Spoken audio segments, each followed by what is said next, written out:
एक छोटे से गांव में, जहां सरसों के खेत और कच्ची गलियां थीं, वहीं रहते थे बूढ़े हरिराम और उनकी पत्नी कमला। सादा जीवन, सीधा मन।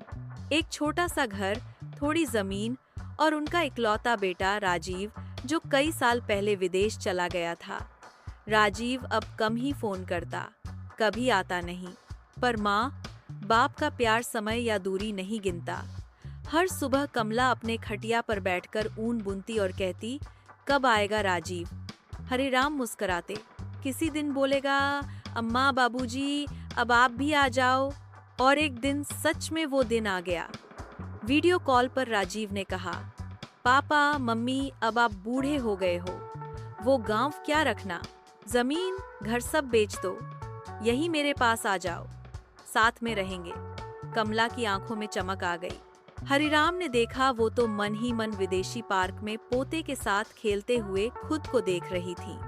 वे दोनों सब कुछ बेचकर चल दिए। घर जो हरिराम ने अपने हाथों से बनाया था, नीम का पेड़ जहां कमला ने मन्नत के धागे बांधे थे, झूला जिसमें राजीव कभी गिरा था।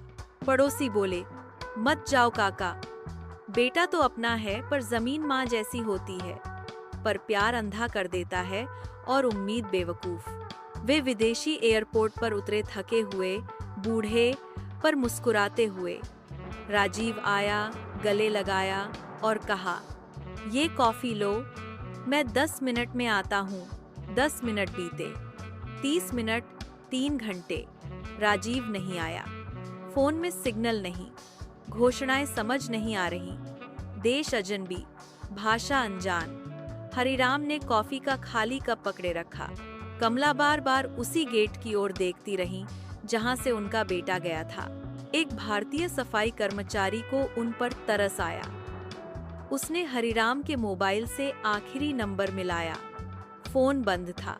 उस रात एयरपोर्ट के एक बेंच पर वे बैठे रहे, एक दूसरे का हाथ थामे, और बीच में एक बेटे की बेवफाई।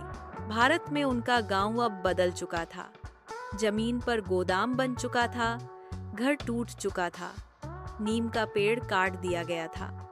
न कोई पता, न कोई घर, न पैसा, बस यादें और एक घाव। लेकिन कहानी यहीं टूटती नहीं, मुड़ती है। भारतीय दूतावास को खबर दी गई। एक नो ने मदद की। एक औरत जो खुद एक दिन अपने परिवार से ठुकराई गई थी, उन्हें अपने घर ले आई। हरिराम ने एक पार्क में माली का काम शुरू किया। कमला ने सामुदायिक रसोई में खाना बनाना शुरू किया भूखों के लिए। अब उनका बेटा नहीं था, पर वे एक दूसरे के लिए सब कुछ थे। अपने छोटे से किराए के कमरे में कमला ने राजीव की बचपन की फोटो दीवार पर टांग दी, प्यार से नहीं बल्कि एक सबक के तौर पर। एक याद कि खून भी धोखा दे सकता है। सीख, प्यार को कभी सिर्फ शब्दों या दूरी से मत मापो। कभी कभी भरोसे से बना घर भी एक झूठ से लूट लिया जाता है। पर दर्द, वही दर्द, इंसान को भीतर से मजबूत भी बना देता है।